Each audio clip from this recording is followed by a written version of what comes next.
Hello and welcome along to season 4 of the Big Breakdown podcast, where in this season we are looking at talent development. Harrison, first episode of season 4. Looking forward to getting started.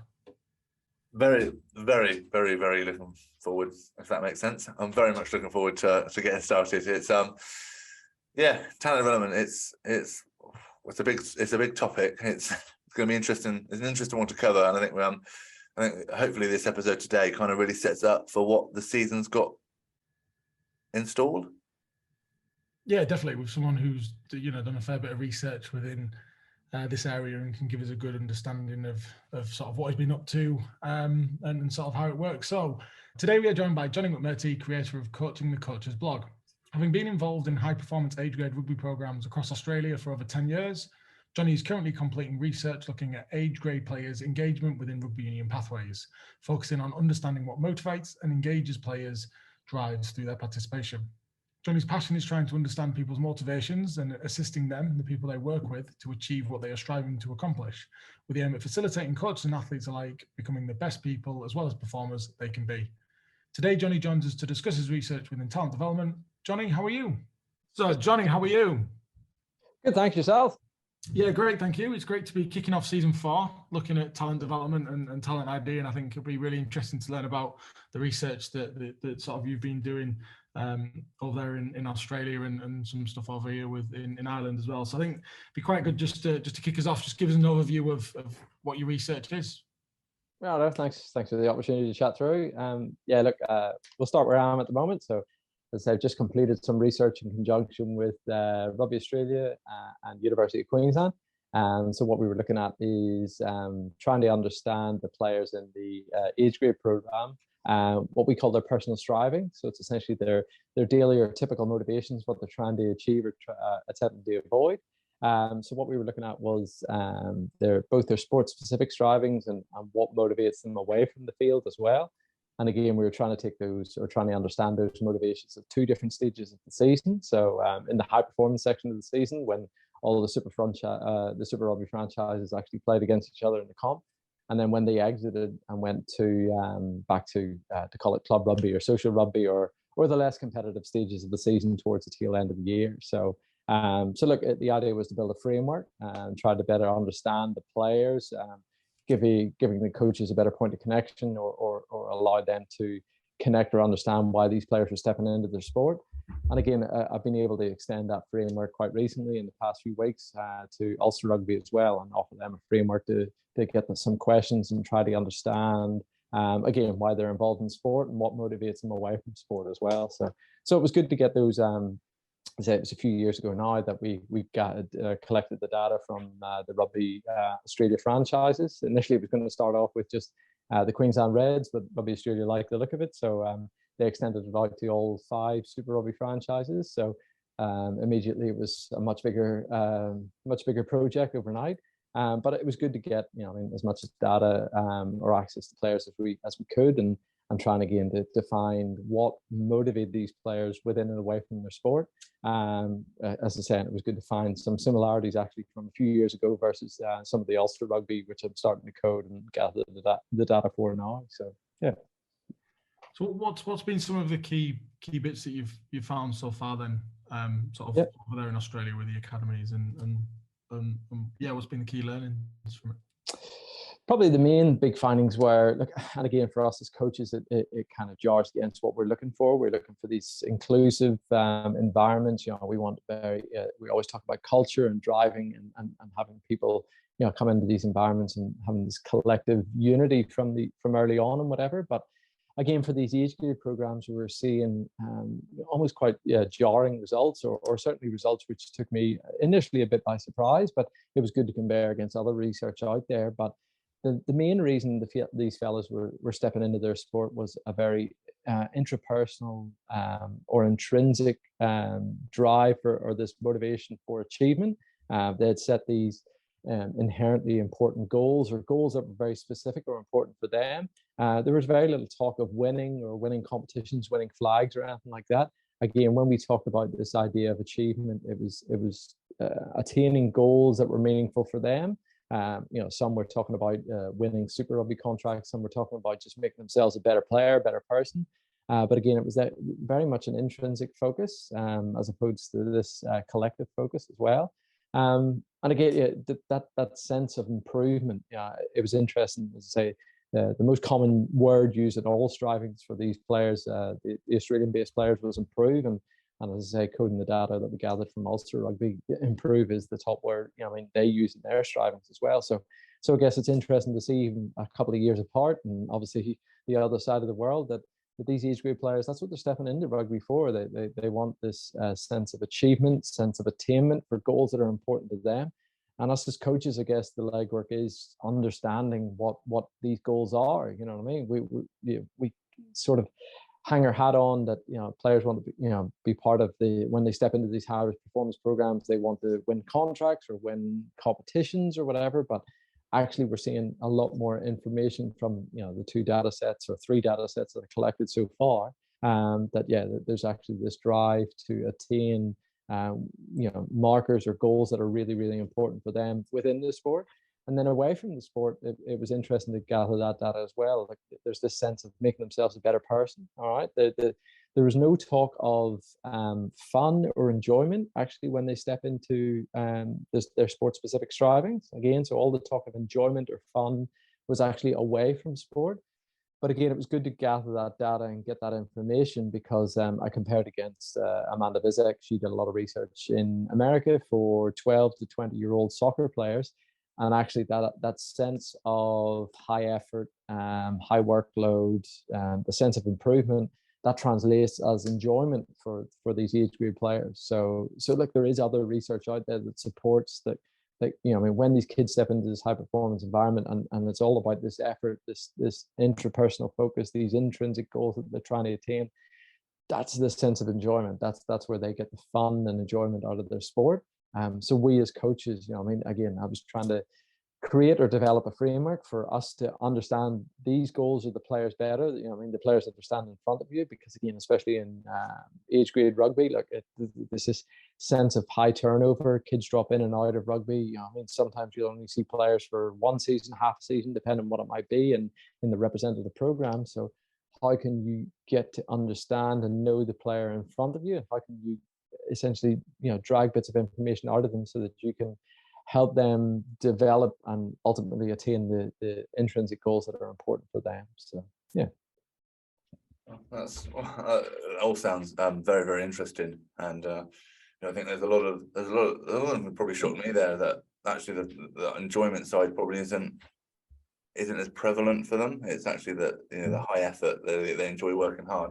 So is there a correlation between the players who really enjoy that really want that high effort and high workload, is there a correlation between them and the ones that go on and potentially play first grade for these super rugby franchises?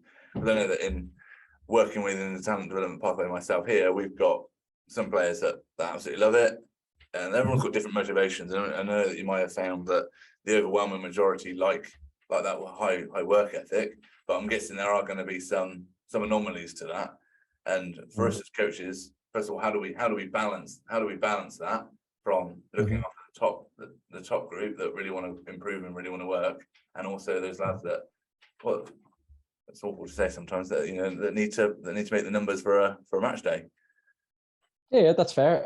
Look, it was hard, because the follow-up questions. So the uniqueness of the research that I conducted was there was little impact, little face-to-face meetings with the players. All my data was actually collected remotely. So for a lot of the stuff that you're asking for, really would have taken up these follow-up questions and whatever. So again, it was almost like a cheat sheet. It was good to have such a big pool. Like the initial data was collected from about 150, 160 players. So it was good to get a really big cohort to try and get these themes from all the playing unions within Australia. But exactly what you're asking, what you're tiptoeing around and whatever, is to try and get to, really get in the weeds and understand, what players responded better. And, almost it needed 3 or 4, which also Rugby's ultimately trying to do. They're planning to do 3 or 4 different stages of data collection, in pre-season, into the school season, and then the back end of the school season, almost to see, as you said, what happens when you respond, when you ask these questions, when you give them different stimuli, if you adjust the environment, how do they act and react as well? because again, that's really, these are the coachable moments, isn't it? It's, I mean, if you have some insight into them, what happens if you press these buttons and whatever, see what happens, how they respond. Does that push them on? Does that wean them off? Which way to go with it? But yeah, that's again, it was a framework. I mean, it was this dream of being a cheat sheet to better understand your players and ultimately, allow the rising tides to float all the ships, essentially. Bring everyone up. But yeah, it was just that. It was just a bit of a framework to give the coaches a bit of a snapshot for where the players are at. I mean, both mentally, psychologically, or even emotionally. But the legwork still is obviously that time. I mean, that time, that investment from coaches, getting to know the players. Again, you might only get 2 or 3 minutes a day, but hopefully, if you can find out or understand what motivates them both on and off the field, then you can create that sense of connection, which ultimately, hopefully, then they'll listen, they'll absorb a bit more. I guess one of the interesting things from especially the Australian-based data, I haven't really dug into it from the Ulster players yet, is they seen their coaches, especially in these high performance environments, as a resource. All right, that there wasn't that element of time for developing this relationship. So again, it was a bit of an eye wipe to the coaches to go, look, we're talking about developing these environments, developing these relationships, but because of that transition of time, it was, you didn't have a lot of contact time with these players. As you said, it's meeting them on a level that's impactful for them. I mean, you got to understand why they've stepped into this environment, give them what they want and need from it for them to go away and put in this high effort that's really important for them. So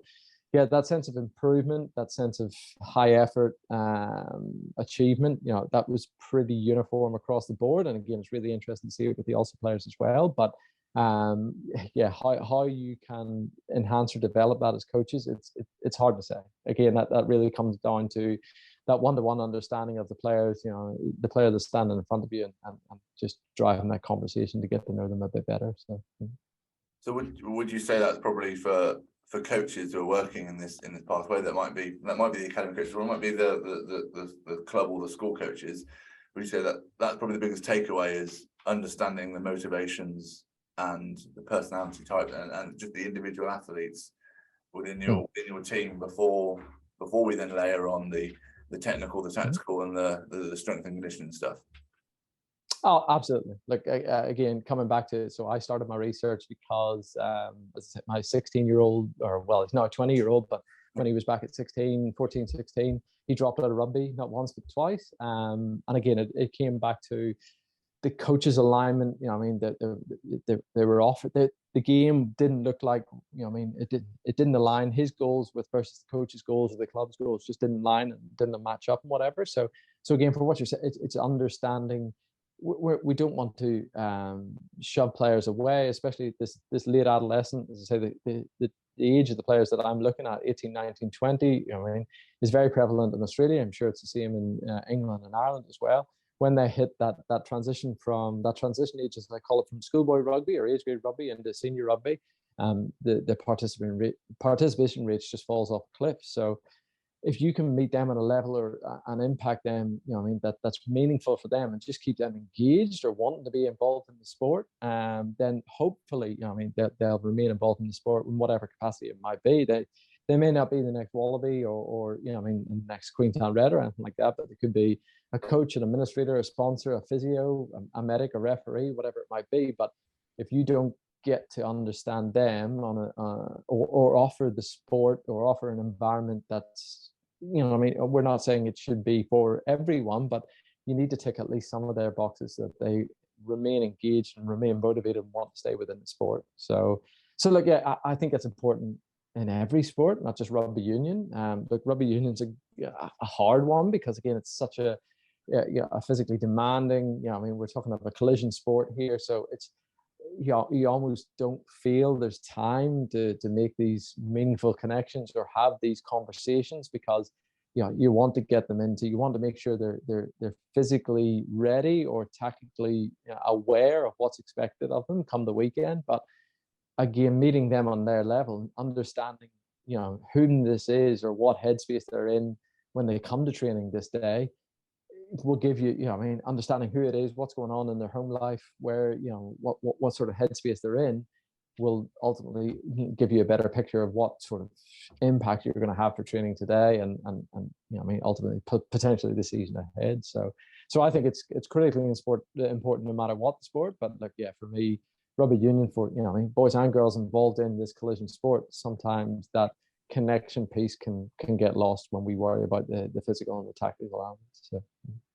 And I think what's interesting is we've, over the 30 episodes that we've put out so far, people and understanding your players has been one of the key common themes that pops up pretty much in every episode. That, and we've touched on it before about how as people we everyone is different, and within rugby, with the nature of the squad size that you've got, it's hard to really get to know everyone, and it's having them 10-minute conversations with everyone before training to get to know them away from rugby that can help, like you say, drive what they're doing.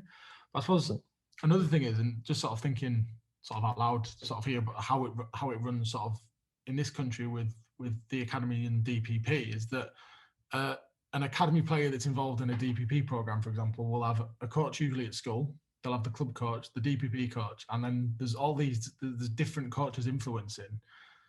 It's interesting how each one of them would take an interest into them personally that's going to drive their rugby. And I suppose a lot of that comes back down to time. You'd argue that the school teacher probably knows their players better because of the amount of time that they have within that school context than probably the DPP coaches that would then be probably making the decision about where that player's movement through the pathway is going to go next. So if you sort of working with the clubs that you've been doing, sort of following on from the research, is there any strategies or things that coaches can put in place to try and get to know their players better and guide them on that journey? Because for some of them, it might not even pop up on their radar as an important area. Yeah, look, it's well, I mean, ultimately anybody can reach out. I mean, I'm happy to share my framework that I've tried to develop, like, because there isn't a lot of work out there. Again, my research or the framework that I looked at, again, we're talking of personal strivings. It's almost that second stage. There's a lot of research out there talking about, traits and you'll hear a lot of research talking about the big five and what sort of traits people are developing, whatever. But for me, I like the idea, and I was guided by my two advisors, Cliff Mallet and Stephen Rinn at the University of Queensland, for personality strivings, because you're taking in the environment. So your personal strivings will differ, based on the environment. It's what you're typically trying to achieve on a daily basis. But as we all know, that can change, and it's kind of malleable with time and environment and whatever. So there is no cheat.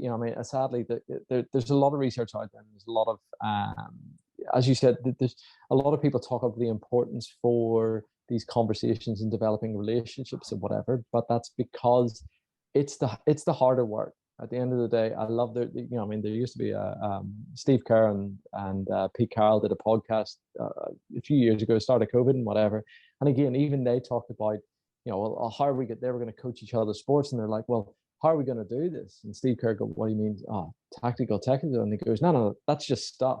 How are we actually, how are you going to connect my players? And how am I going to connect yours? Because that's the real legwork. That's the hard bits of coaching. You know what I mean? Like you guys will talk, Eddie Jones talked about, I'll share you anything. I'll show you all my technical elements, because it moves, it changes. You know what I mean? Like I was just talking to rugby coaches the other day, like who would have thought we'd be talking about, goal line dropouts and 50-22 kicks in rugby union. The rules change and whatever, but the players, the ability for us as coaches to connect and allow the players to understand and even influence our technical or tactical ideas, that's the real important stuff. At the end of the day, they're the ones stepping over the paint. You might have this whiz-bang game plan, but if you can't connect with them, if you can't communicate with them and allow that back and forth, to drive that importance of what's there, then realistically, it's just words on a wall, and it will be left there. So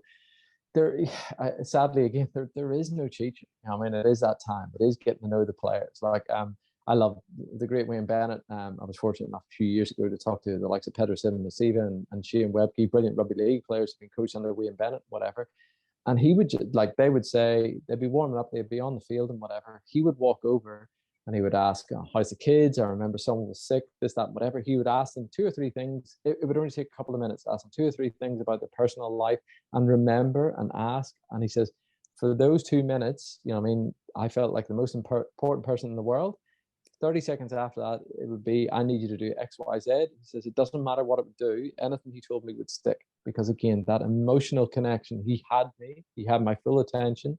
He didn't, there could have been 30 other players running around him, but again, he had that sense of engagement. He had that sense of importance, and he was able to impactfully discuss, the technical elements that we talked about, but because he had his full engagement, full intention, whatever he said, again, it was 3 minutes and it was done, and he was able to move on. So it's hard work. Coaching's hard work. Like there is, I've tried to develop this framework, and again, it's from my need, it's from my son dropping out and seeing other players of that age drop out of sport, particularly rugby union, the sport I love. But my framework was designed to look again. It's trying to, like I said before, these adolescent kids are, some of them are going through an apprenticeship or work or uni, or they've got so much going on that for them to come to what is hopefully a safe space of, a rugby club or even a high performance environment, it's our job, it's our duty to almost connect with them and give them something, give them a safe space to, attain whatever's important to them, and give them an environment where they can be free to express themselves and or come to us and have a meaningful relationship with us as coaches. But yeah, again, I'd love to say, read this book or read this research paper, but I think you guys know over the many conversations you've had, as you said, it's all about relationships, and that takes work. Takes work, like all meaningful, important relationships do. It all takes time and effort and work. So yeah. I also think it's important for coaches to, I think, touching on what Kris said there and bits from your response there, is it's good for coaches to understand their coaching domain, what environment they're coaching in. I think you touched on there, Kris, right? If you're a school coach or an academy coach, right, how can we best support this player?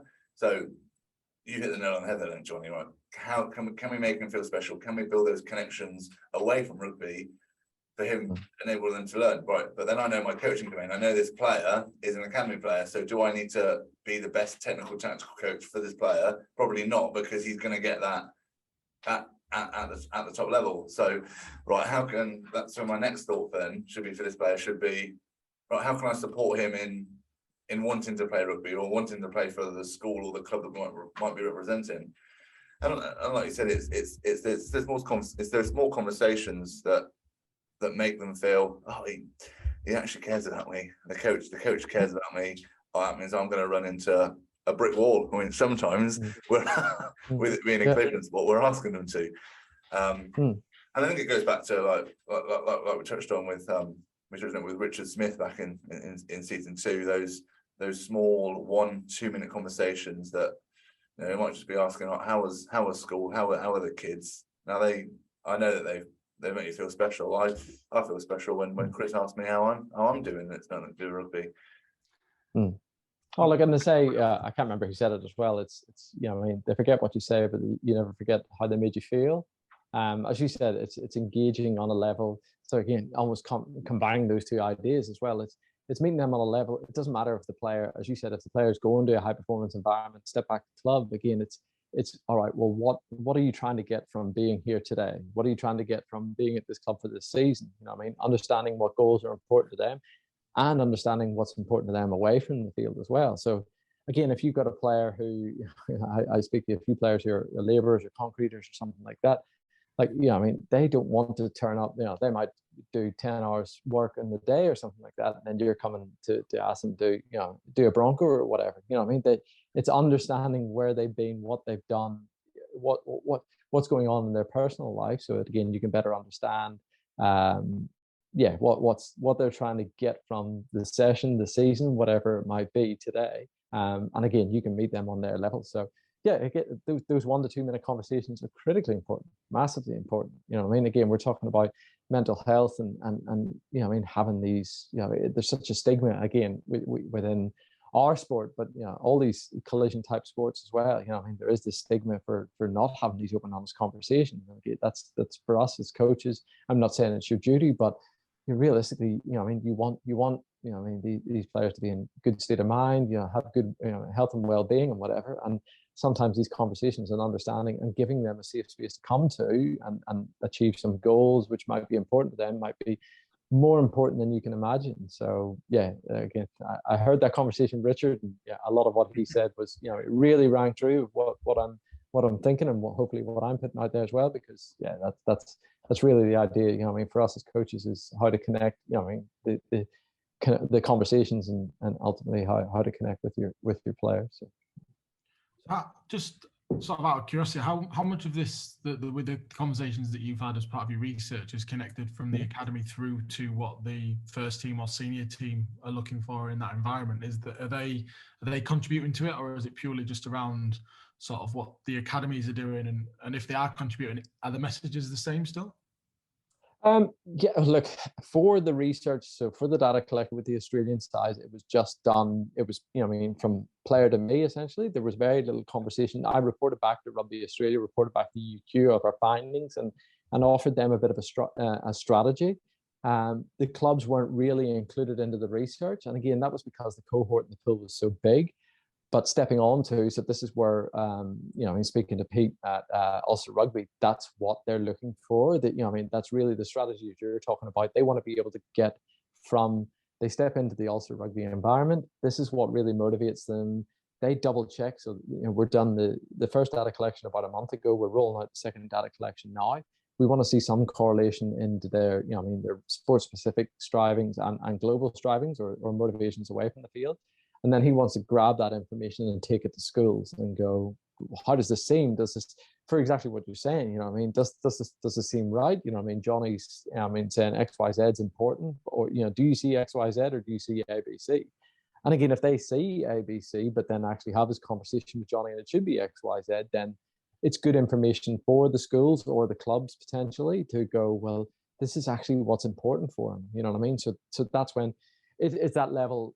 Look, Ulster Rugby is obviously looking for a number of factors, but probably the main two is, participation again. So what we're talking about is having that sustained engagement and enjoyment from the sport.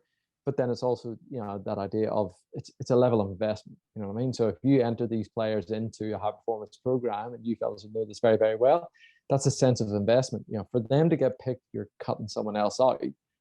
So you've seen some talent within this player. So you've got to try and maximize. It sounds very cold, but you've got to maximize this investment. So you got to put as much effort into it. From a program level or an individual coach level to try and maximize, what the potential of this player. Hopefully he fits and sticks, and comes through the system and ultimately becomes a senior player within the England age grade system, as an example. Or you've given him the best shot he can. And again, he exits the program with, the still sustained enjoyment of the program and will remain involved in it. But yeah, that there probably wasn't from the initial data set, like we're talking about within Australia. It was more reported from University of Queensland, 2 Super Rugby franchises and some of the key stakeholders within Rugby Australia. But again, it just didn't have that flow on because of being an actual research paper. There had to be some element of discrepancy and not letting the players' names out there and whatever. So there possibly was that element of flow down. But again, also Rugby have given us full access, and hopefully that's what we're going to see, that transition from information from academy program through to schools, through to clubs and whatever, to try and essentially have this sustainable product going forward. So. Because I suppose the reality is, for any coach that's operating within this environment, the 1% of them players will probably make it through to be at that top level. So actually, the motivation should be, like you sort of alluded to earlier, is that can we get them to the best possible point when they leave? Do they leave better, I suppose? And are they going to continue within the game and not sort of push to dropping out, sort of like you said, the sort of some was. And that was always when I was a community rugby coach for the Rugby Football Union. I did it for 9 years. That was sort of one of our main objectives, was when we go into schools, is can we turn this 14-year-old rugby player into a 17-year-old rugby player, and then went from 17 up to 21 and keep them in the game. And it is quite interesting that post-COVID, from the adult male participation level of the game, numbers have massively dropped off. Then you hear that clubs are complaining that, oh, players aren't coming back, they're doing this, that, and the other. And you're, well, how much are you actually reaching out to them to have the conversations with them, rather than just saying, oh, they don't want to play anymore? Are you actually picking up the phone and building that rapport with them, building that relationship with them to try and encourage them to come back, even if it's just for 1 or 2 games a month? It's like you say, it's that effort of, oh, I've got to pick up the phone, I've got to ring. And that should be the stuff that we should be motivated to do, because that's what's going to drive your programs to make them better, because you know everyone that's within your system. Yeah. And the times have changed. Like, you would have seen it in your 9 years within the development program, whatever, in the nicest possible, like we talked about, the rules of the game have changed, the makeup of the game has changed, the people playing the game have changed as well. Like, before we even talk about COVID, I mean, you can talk about, Gen X, Gen Y, Gen Z, I don't even know what it is anymore. But again, how they find, like I alluded to before, like, there's 101 healthy and unhealthy ways that a teenage boy can entertain himself. What are we doing as coaches or program organizers or whatever to make them want to come and stay part of the program? Exactly what you said. What are we doing as rugby clubs? As you said, they just don't want to play anymore. Do you know why? Like, it takes these questions, it takes these conversations to go, I mean, you don't want to play, or you don't want to be involved anymore, or they just don't, as you said, they might just feel shut out. You know what I mean? It might just be that they don't feel welcome back into the sport, or they left it with a sense of feeling, again, whether it's certain styles of coaching, you know what I mean? And again, we've seen this. There is, back in, gone back 10, 20 years and whatever, I mean, there was a certain style of coaching or a certain expectation within collision sports, such as rugby union. But those are changed, these types of players, the age of players that are coming through, they want to have this influence and impact and be part of the decision-making process and whatever. And we as coaches need to facilitate that. We need to offer them an environment where we understand what's important to them. We need to offer them a bit of say, a bit of flexibility into how the training sessions or the game plan is run and whatever.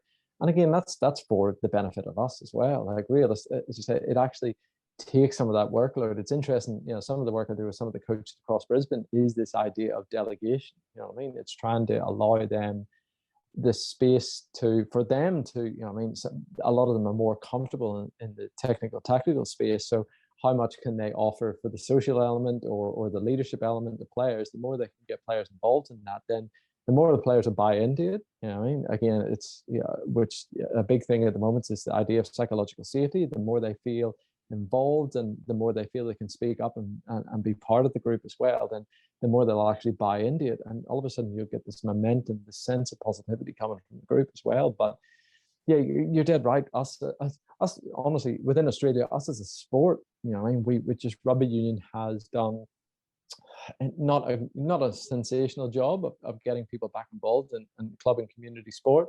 It's much harder in Australia because there's such bigger distances and a wider span and whatever. And in fairness to all the unions and whatever, it's a really hard job for them to try and cover the dirt and get people involved in community sport again. But yeah, for us as coaches, and even clubs as a whole, we have this sense of responsibility as you tiptoe around to go, yeah, well, it's, we got to reach out and talk to these players and give them a reason or understand the reasons why they might want to come back and play.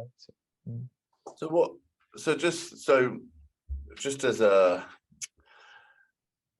for those academy coaches who are working in those academy environments within the development pathway, those environments can be brutal. They are, like I say, you're dealing with, if we're in England, we're dealing from 15-year-olds all the way up to, 20-year-olds. And, we can't, the coach has got a responsibility from the club to get players to sign contracts. Now, it's a really hard balancing job for some of them to really focus on that top, it's going to be like 2% of each cohort. So what would your advice be for that coach that's got to make sure that he's getting those 3, 4, 5, maybe 6 players each year signing good enough to sign contracts to join the first team, but then also make sure that there is that psychological safety and that players actually who aren't going to get contracts but still are in that environment to want to come back to that environment, because like you say, that if they don't want to be there, then that's how they drop out of the sport. So what would your advice be for balancing and keep those plates spinning, because it's a tough job. Oh yeah, it's a tough job, especially in these high performance atmospheres where it's performance driven. You know what I mean? At the end of the day, you can't hide from it. It's performance driven. Like you're very exposed. You know what I mean, at the top, as they say, and everyone's looking up and can see what I mean, how you're doing based on the results that are out there.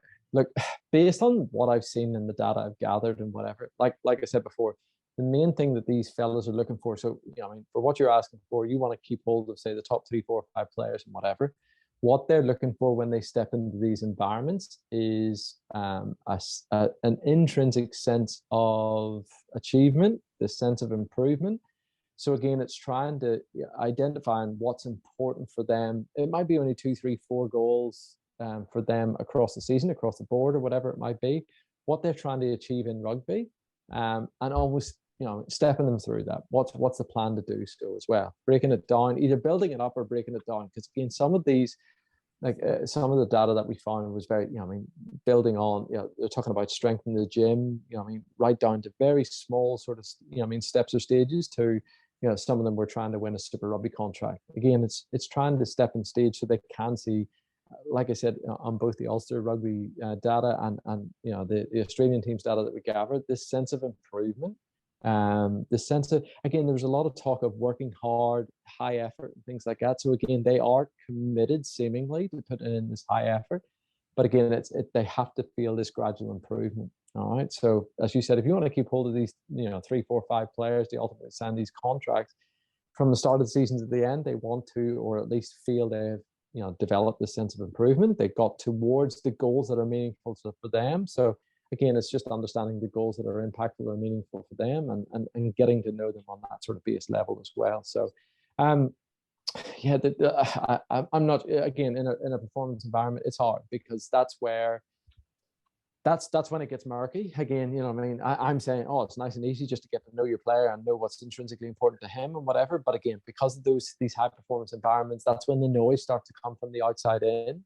That's when you can get the influences from, be it supporters, Facebook groups, whatever it might be. But again, regularly checking in, understanding, like we talk about, there's 1-2 minute conversations, making sure that their goals are still aligned to some degree. Because again, like we said, these personal strivings, these motivations can change over time. Again, all of a sudden, if a player does get picked, halfway through the year, he might get picked for the England under-20 side for the Six Nations or whatever, and then all of a sudden that changes their perspective. From the start of the year, they might have been trying to get somewhere and a certain selection or a certain injury, or there can be positive or negatives which can massively impact their long-term or short-term goals across the season. But it's having those conversations, but to understand where exactly they're at. But coming back to your question again, there's no quick fire answer. Again, I'm sorry, but from the data and from what we find, these players are motivated and want to stay within rugby, or will be attracted to clubs and environments where they can feel they've got that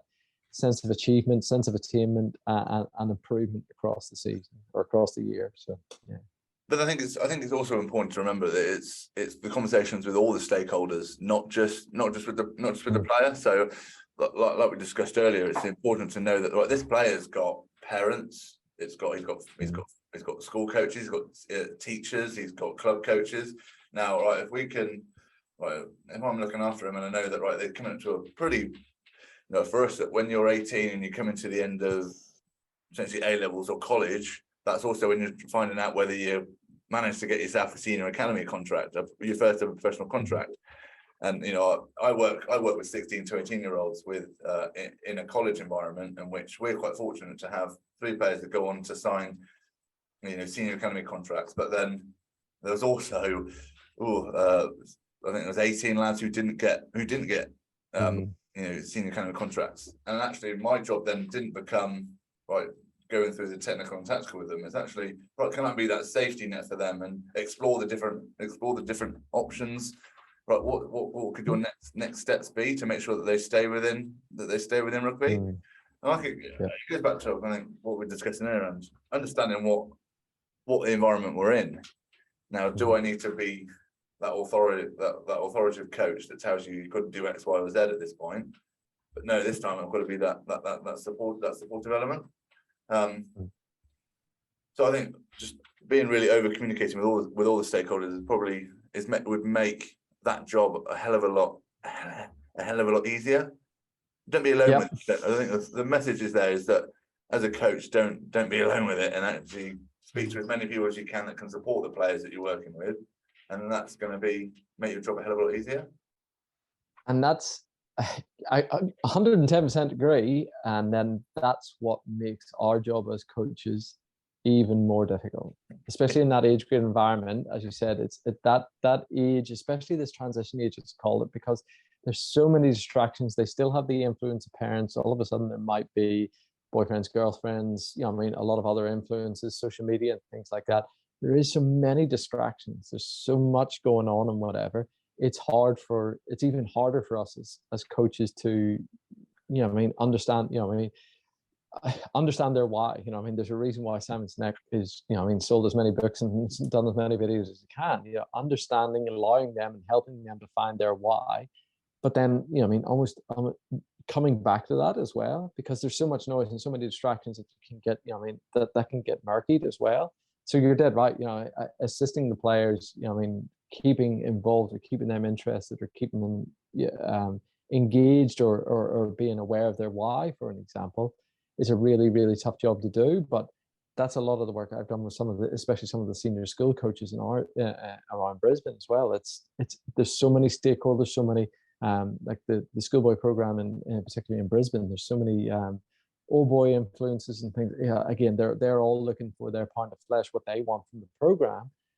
And ultimately, you've got these head coaches who are looking after players, and they've got to try and give them what they want from the game to try and get the results. Again, it's a high performance, results driven environment for 9 games or whatever. So trying to get them focused, double clicking into certain aspects and certain parts of the program. But yeah, it's so hard.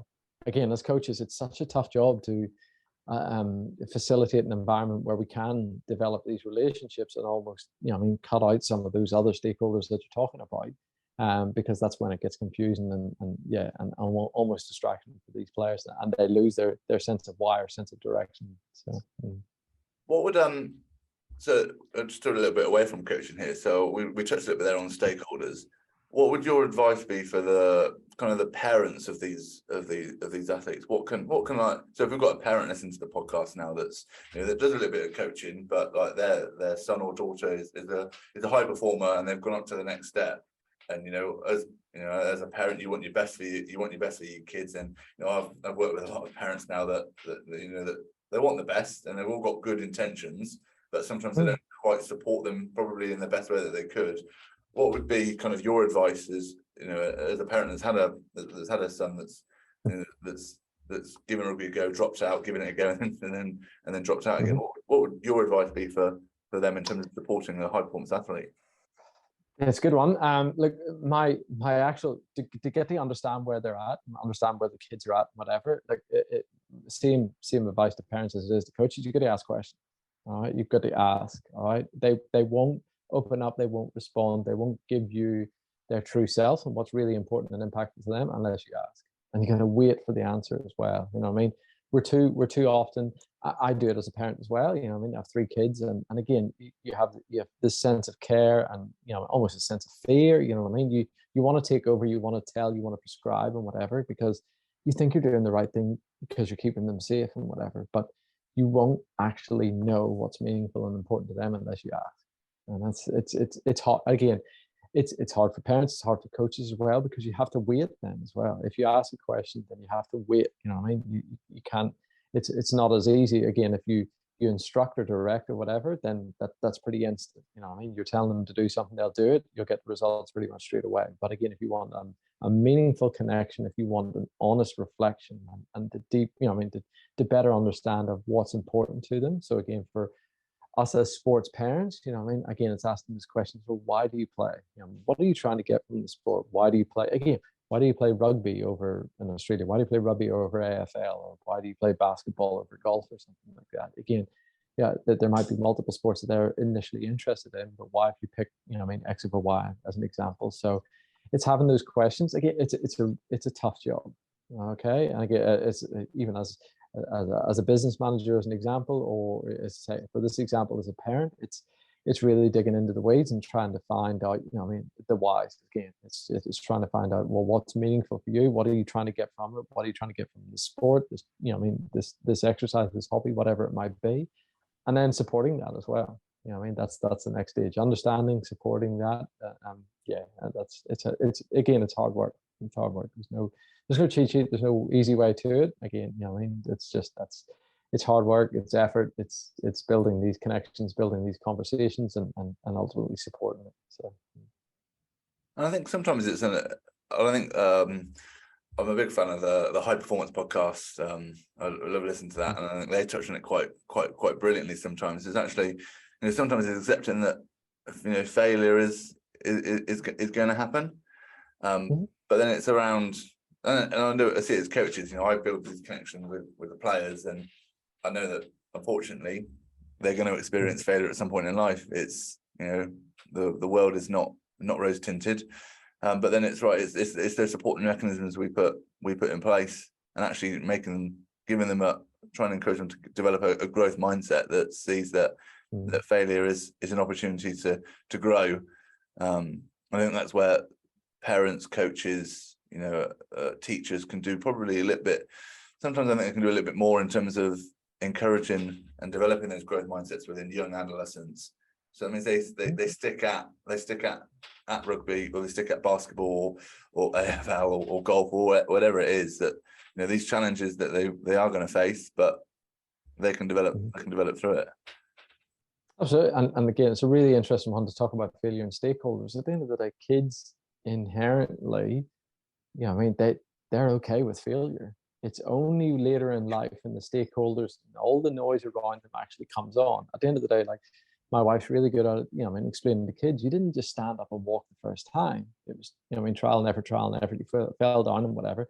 And kids are okay with that. It's only until later in life, again, when you get all this external noise, for an example, like failure, setback, it's an opportunity to learn. Again, great things wouldn't happen without these minor setbacks and whatever as well. All right. Again, it's just, it's that perception, again, without feeling and learning and trying again, that growth mindset I've talked about so many times. Again, you touched on it there. Schools talk about a growth mindset, but again, we're very, very aware of this bell curve. You know what I mean? We know where we sit. We know, and again, there's this idea, structure, and framework of you can't fail, or you must keep doing things a certain way, and but again, that's without this experimentation, and that includes within sport. You got to try, and even as coaches, sometimes throw your hands up and go, have some humility and show some openness to go, look, we tried something tonight, didn't work. Then kids, again, we're talking about the psychologically safe space. If you don't show that growth mindset, you don't show that you're willing to try and fail and whatever, then you as a coach, you're really not sort of welcoming that in, and you're creating this extremely fragile environment, or extremely fragile emotional state for your players, where they feel it's not okay to try and fail, and yeah, you're just inhibiting them from growing, developing, both as a player and as a person as well. So I think that's I totally agree, and that's actually, that openness from the coach is so massively important. We've just had a new cohort join the college here, and one of the first year students, he's still only 15, and I asked him, oh, what did you think of the session? Did you enjoy what I was doing as a coach, or did you enjoy the session design? I think he was quite shocked that actually I was willing to be open to criticism, or ask a player to be reflective of my own practice, not just me asking them to reflect on theirs as well. So I think you just absolutely hit a nail on the head there, is that we need to, as coaches and as parents, as teachers, we need to exhibit and showcase what these behaviors look like, because that's how young adolescents pick these up and learn them. Absolutely. And again, if us as coaches, we're facilitating and fostering an environment where ultimately they're coming in and trying. They're the ones driving it. They're the ones driving the standards. They're the ones driving the expectations. We're just facilitating that. If we turn it about and we're the ones driving the standards and or expectations, whatever it might be, if it's top down as opposed to, organically bottom up and whatever, then it's it's only going to go the direction that the coach sees it. All right. Again, if you create this environment where, the players are able to come in, they're able to voice what's good, what's enjoyable, what's not, whatever, then you're going to get this much greater level of buy-in as well. You're going to get, it's going to be a much more respectful group. They're going to, as I say, really buy into what you're saying, where you're going, be able to voice their opinions. And again, that's ultimately that comes back to this participation as well. Like if people will walk away, it's like anywhere else. If you go to a restaurant, you get bad service or don't feel good or feel,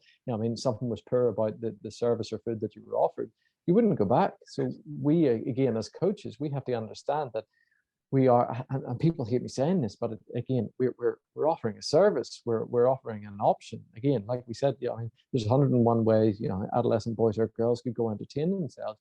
You need to offer them something that they want to come back to. You want to give them something that they feel intrinsically motivated to and for and want to be part of. And again, that starts with how we act as coaches and how we introduce the environment to allow them to be involved and motivated to stay with it. So. Jonny, it's been fascinating chatting to you and learning about this. I'm going to have to, for once, I'm going to have to try and cut it short because I'm going to have to get out and do some coaching and put into practice some of this, of making sure that I go around and speak to all my players before we get started and make sure that everyone's out. But I think there's lots of stuff there that, one, kind of it helps reinforce a lot of the stuff that we spoke about on the podcast before, but it's good to know, it's interesting to know that even within rugby academies that these things are important, whether you're in the UK, Australia, New Zealand, that how we are with people and how we motivate them people alongside rugby is what's going to keep them in and inspire them and push them to sort of be the best that they can be. And I think that there'll be a lot of stuff there that coaches can take away and learn from. So thanks for giving up your time and coming on and chatting about it. No worries. Like, again, thanks very much to both of you for inviting me on. Like, the conversations that you talked about there before, as I say, there's a lot of good stuff's come out of the conversations before as well. And again, it really comes back to just this idea of connection and whatever. So yeah, if anyone wants to reach out and try and help them or offer some ideas, feel free to do so. Yeah, and we'll put some links down to your research as well in the bio as well, so people can access that and get more information about it as well. Awesome. A great guest there, Harrison, to kick off season 4 with Jonny. I think it was quite interesting getting an understanding of throughout the whole of the sort of talent development sort of pathway with who you speak to, what the players actually expect from it as a point of reference. And I think that's something that we've spoke about a lot in pretty much every episode that we spoke about through every episode of the podcast is around, knowing your players and knowing what they want. Yes. I think, I don't know if I can't quite work out whether I was surprised or not surprised by the responses that we got from the players around, that they're there for that self-improvement. They want to be challenged. They want to, they want those high intensities, high tempos. They want those high challenge sessions to really try and upskill themselves. I think that, I think where I'm a little bit sort of surprised at that is that it comes at such a young age, but then I'm not, because they want to be high performance athletes, and at the end of the day, high performance athletes need to have that intrinsic want and need to get better and upskill themselves. Yeah, I think this will be interesting for what we explore later on when we start looking at the psychosocial behavioural stuff. Is actually, what are the key characteristics of a aspiring player? Are they, they seem to now from what we've learned there is they seem to be the same as that high performance space, but how well are we from a coach education perspective sort of feeding this information back? Because that, from a coaching point of view, brings its own challenges, because you're going to have, if you've got a group of 20 lads, each one of them are going to be motivated differently, and we've got to be aware of that, because if you've got a few players that are in these pathways and that is what they're thinking, but then you've got little Jonny that's just there because he wants to catch pass with his mates, is being able to differentiate to keep all of them engaged, because you've got to keep the top end happy, but you've also got to keep the bottom end happy. Otherwise, you're not going to have a team. Yes, yeah, and struggling with that bandwidth is an issue that I think a lot of coaches, whether they're in a talent development pathway or just coaching a normal community side, it's tough to deal with. And I don't think we've ever professed on this podcast that that coaching is easy, because it's not. It's challenging. We're asking the players to want to develop and upskill themselves, and that's where we've said it quite often that we've got to do it ourselves as coaches. I think what was quite interesting was actually speaking to almost Jonny as the parent and hearing about his experience of his son wanting to get into a relatively high level of rugby and then dropping out. And actually, parents, they've got to be understanding. They've got to be listeners. It's quite similar to coaching. Just talk and don't ask those closed questions. Ask quite open-ended questions, and hopefully you can build that trust and rapport that they're honest with you about how they are feeling in those environments. And that's how they can best support players who are in those high performance environments. Well, again, from a coaching perspective, we've touched on this before, that planning and periodization, we've got to have that plan. But how often, sort of as a coach, do you go through that with the parents? So, if you're in a junior club, you at the start of the season, you're getting everyone in and saying, right, this is the journey that we're on. This is the process that we're going to go on. We're going to go to A. We're going to try and get to C, but B is probably going to come up in the way. We might need to nip back to A to sort some other stuff, and then we can go back on the journey. And that it is a staggered point. If you're at under 14s and you've got the perfect game, you really then need to maybe start asking your own questions of actually, do you? Because the reality is it's going to be messy. It's going to have issues with. There's going to be areas that you're going to have to actually coach. Whether that's not just necessarily rugby, it's that culture off field. It's working with getting players to work as a team. Managing individuals. Like you said, coaching is hard work, and we have to manage all these different things. And at the end of the day, you're with a volunteer. It's trying to make sure that you're well prepared as best you can, or you surround yourself with a good enough coaching team, and more bodies is always helpful to be able to drive that, to push that success. And don't try and do it all on your own. I know finding volunteers is hard, but it's then clubs need to look at how we're supporting coaches in that process to keep the coaches coaching. Yeah, and you talk around all these other things to manage, but they've also got to manage themselves and how they are as human beings, and accepting the fact that they are allowed off days. They are allowed to not feel 100%. And actually, and managing themselves in terms of making themselves better as coaches themselves, and try and focus on looking after them and developing themselves. It's creating that environment. Oh yeah, 100%, and that's where those and the conversation with Jonny and the research that he's done, it shows is that these players want to be challenged, want to improve. Now, I'd argue, would you get that? Would you get that from a coach that doesn't feel the same way about himself? Yeah, but do they understand where they are on their coaching journey? Well, that's the point. That's the point I'm trying to raise. There is that I know that I'm a coach that and I know that it's a little bit different with me being a full-time coach, but for me, I always want to upskill myself. I want to become better. I want to move up the coaching chain and coach at a decent level one day. But I think where I enjoy in my environment at the moment is that I'm with like-minded coaches, and I'm working with like-minded players. Now, do you think, Kris, that harmony would be achieved if you had a player that was obsessed and wanted to work on improvement and self-improvement, but he was matched with a coach that didn't have the same kind of mindset and was probably a little bit more laid back? I don't know. It's an interesting one, because you'd question, if you didn't have that motivation, why would you be in the environment that you're in? But because it's not something I'm not sort of in that sort of headspace, I suppose, where, you know, I'm similar to you. Is we are fortunate that this is how we make a living. So it's what we do. We're coaches. So we have sort of that extra motivation to make sure that we're learning and developing and pushing ourselves along the ladder. And that was, to be fair, one of the main reasons why we started the whole podcast, was because during lockdown we weren't coaching much. So let's chat to like-minded coaches and see what we can learn. That was our way to try and upskill ourselves and make ourselves better. So it's easy for us to sort of say, oh yeah, you just need to know about that. You need to go and do this, because that's what we're doing. That's what we're learning about.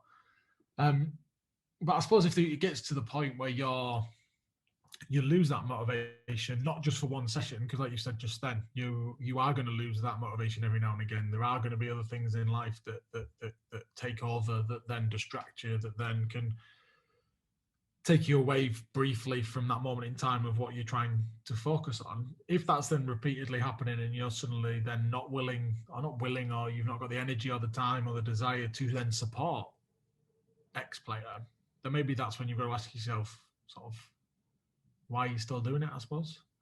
And it goes back to them questions. Are we asking ourselves the right questions of, have I got the right motivations now? Do we need to check in with ourselves more about our goals and where we're at? Because I know, you know, before I left the RFU, I was getting incredibly frustrated with, I've called it the glass ceiling of career progression, because I've just done the same job for 9 years. And you go, well, at some point I've got to take a risk. So but when you get to that point where you know the push up is not there, you do kind of just end up getting a bit set in your ways a little bit, and you get your rose tinted glasses on, and you don't tend to see the world any differently or take any more learning. You just tend to go through the motions of what you've already done. Yeah. So I think it's more than being aware of, actually, if you are frustrated or if you are getting to that point where you're not interested about that, then maybe that's when you need to maybe ask yourself the question and check in. What do I need to do differently? Is this still for me? Is there a different path I need to go on? But they're hard questions to have, right? Oh, 100%. I thought you were asking yourself those questions just then. I'm sure in your job a couple of times you asked yourself those questions. All the time. Every time I wake up, I just make sure I'm checking myself. I think we've kicked over a bigger rock there than maybe we should have done. We're going down the right coach's psychological journey. Yes. Yeah, right. Another. What we're both fried. It's only episode 1. Jesus, I wonder what the rest of the episodes are going to be like. We're back in 2 weeks' time with episode 2. Charlie's got all of our social media details at the end, and we will see you next time. Cheers for listening. Don't forget to join in the discussion at Big Breakdown HQ on Twitter, Facebook, and Instagram.